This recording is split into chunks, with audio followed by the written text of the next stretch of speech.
Serbsky Institute, Malibu.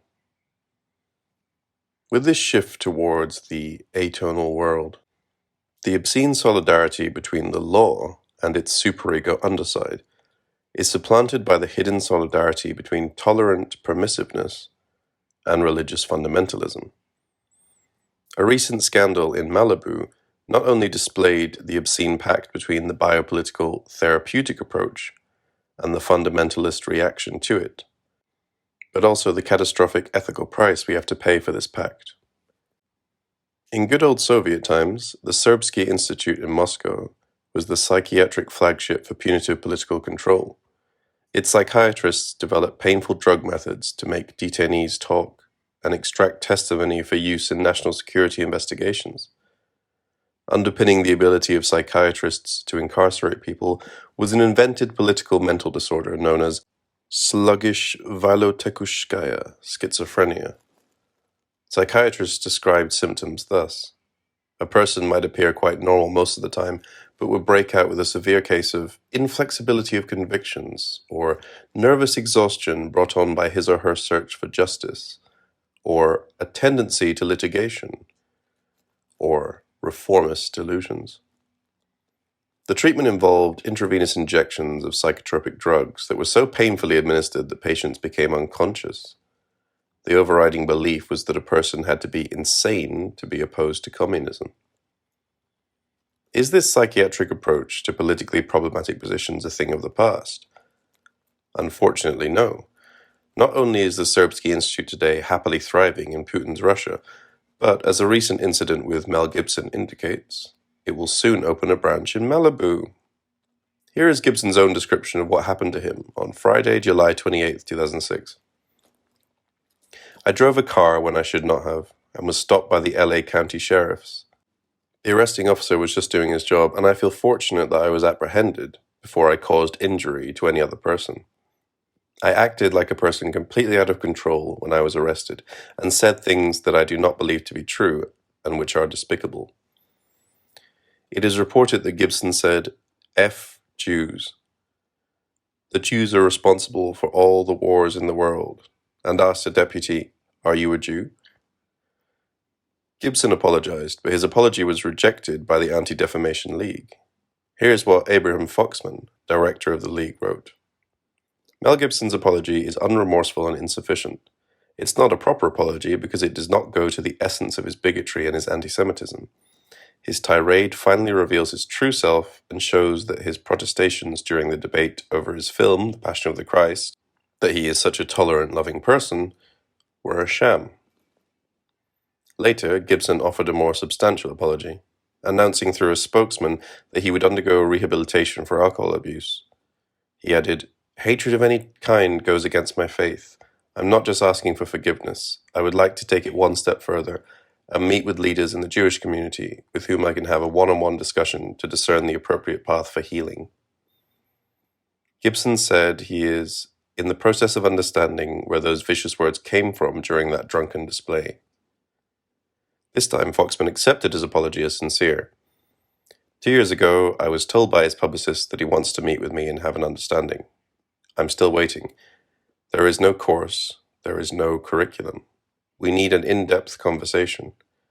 It's therapy, and the most important step in any therapy is to admit that you have a problem, which is a step he's already taken. Why waste precious time on such a vulgar incident? For an observer of the ideological trends in the US, these events display a nightmarish dimension. The mutually reinforcing hypocrisy of the two sides, the anti-Semitic Christian fundamentalists and the Zionists, is breathtaking. Politically, the reconciliation between Gibson and Foxman signals an obscene pact between anti-Semitic Christian fundamentalists and aggressive Zionists, whose expression is the growing support of the fundamentalists for the State of Israel. Recall Pat Robertson's claim that Sharon's heart attack was divine retribution for the evacuation of Gaza. The Jewish people will pay dearly for their pacts with the devil. Can one imagine what a boost anti-Semitism will receive from Foxman's offer? So if I now say something critical about Jews, I will be forced to submit to psychiatric therapy. What underlies the final reconciliation is, obviously, an obscene quid pro quo. Foxton's reaction to Gibson's outburst was not excessively severe and demanding. On the contrary, it let Gibson all too easily off the hook. It accepted Gibson's refusal to take full personal responsibility for his words, his anti-Semitic remarks. They were not really his own, it was pathology, some unknown force that took over under the influence of alcohol. However, the answer to Gibson's question, where did those vicious words come from, is ridiculously simple. They are part and parcel of his ideological identity, formed, as far as one can tell, to a large extent by his father. What sustained Gibson's remarks was not madness, but a well-known ideology, anti-Semitism. In our daily life, racism works as a spontaneous disposition lurking beneath the surface and waiting for a reminder of the day to which it can attach itself and color it in its own way. I recently read Man is Wolf to Man, Janusz Bardak's, a Polish Jew, memoirs of his miraculous survival in Kolyma, the worst Stalinist camp, in the worst of times when conditions were especially desperate during World War II.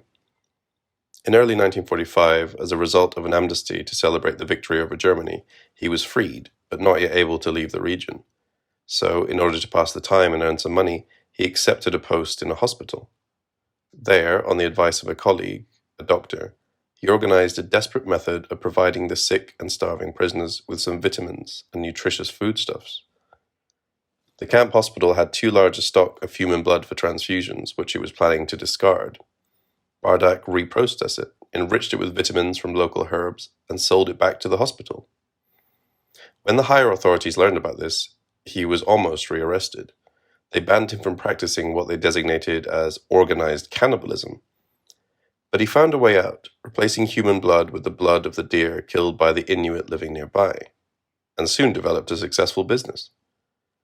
My immediate racist association was, of course, typical Jews, even in the worst Gulag, the moment they are given a minimum of freedom and space for maneuver, they start trading in human blood. The stakes are much higher when this obscene underside is institutionalized, as in the case of the Catholic priest's pedophilia, a phenomenon that is inscribed into the very functioning of the Church as a socio-symbolic institution. It is therefore not a matter of the private unconscious of individuals, but rather of the unconscious of the institution itself. Not something that happens because the Church has to accommodate itself to the pathological realities of libidinal life in order to survive, but rather an inherent part of the way the institution reproduces itself.